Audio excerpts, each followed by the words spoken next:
We were in a tough battle, and we were going to win it, and we're not going to take anything from the SS. The SS were the ones that were bad. They were the ones that killed all these troops, and we were going to get even. And believe me, there's nothing like a bunch of paratroops. When they want to get mad and they want to get even, you got problems. The battle was very hard, and the weather was horrific. The atmosphere there was, we've got to do this. We've got to beat these people. We want to get this thing won and get it over with. The battle started on the 16th. There were very tough fights through all the villages. And the entire Bulge from there on was just nothing but one slug mass continually. Anybody that says they weren't scared is a liar, because I know a lot of tough guys that were just as scared as I was. Joined the service when I was 15, lied about my age to get in.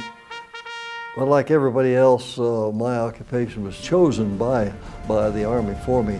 It was an exciting thing to ride along in a tank, and I don't know, you kind of felt like you were king of the hill or something, that attitude when you were a kid, you know.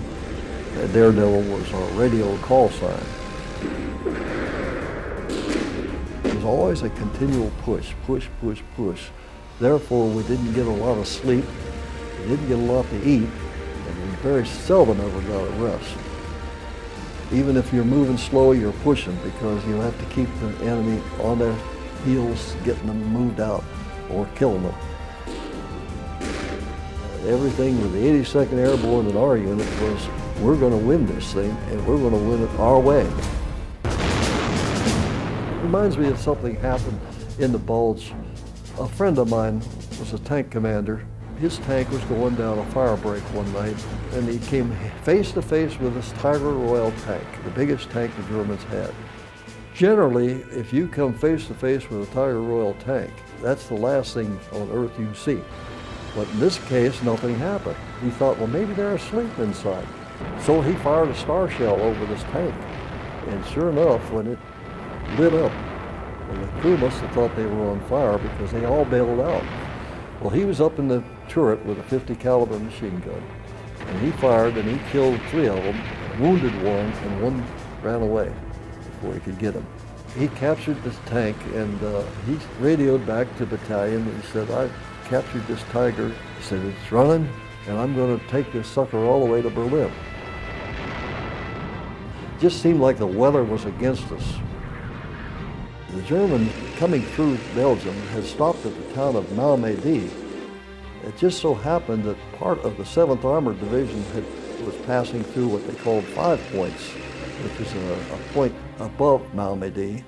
When the Germans got there, they captured something like 92 American troops that were part of a convoy that was passing through 5 Points. They captured them, had them stand with their arms up, and then they machine gunned them and killed every one of them.